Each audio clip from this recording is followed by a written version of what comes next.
The following announcement has been paid for by Chris Neves. What up, YouTube? This is Chris Neves, the Dream here, coming from an undisclosed location. Woohoo! But I want to talk to you about. There's been many statements that in wrestling that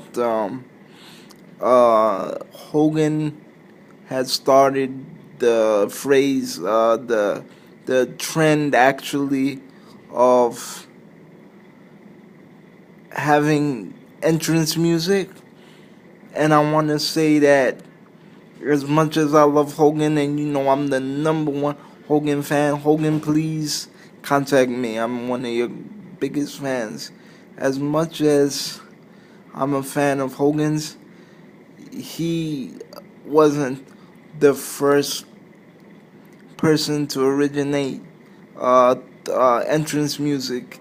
It was Sergeant Slaughter with the dum dum da dum dum dum dum dum dum dum dum, and it was the Freebirds with Backstreet USA. Now, that's one of the reasons why I was attracted to professional wrestling. And the thing about it is that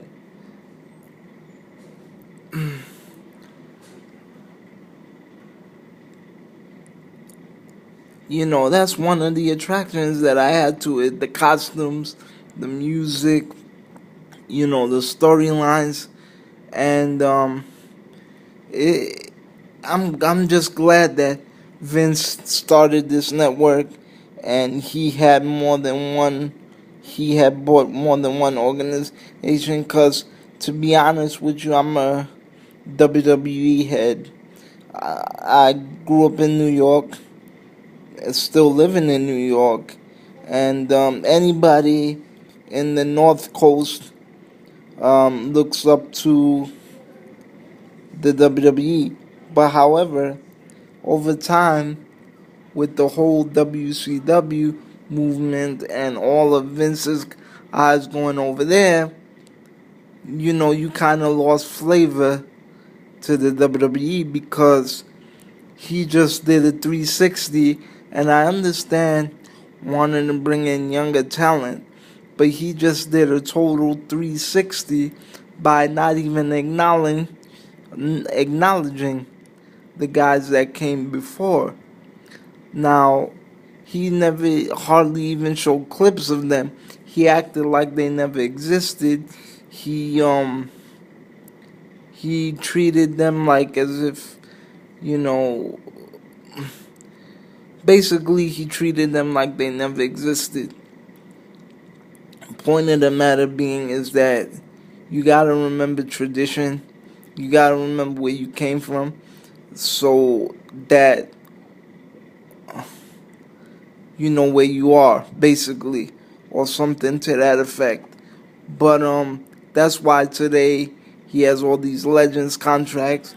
There's Legend toys. There's secret Legend wrestlers in video games, because he realized he lost that market.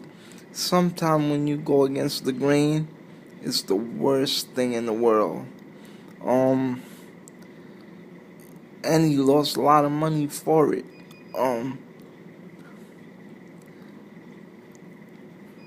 So, that's that's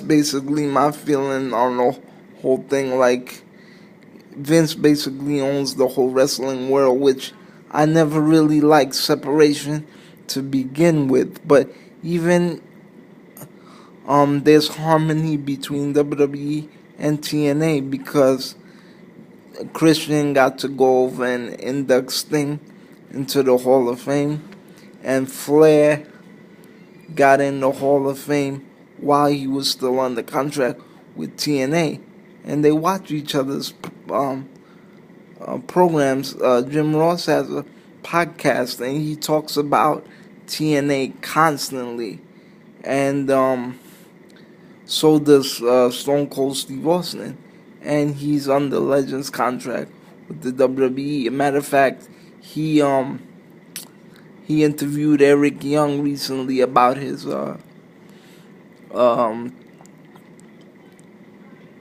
fishing show.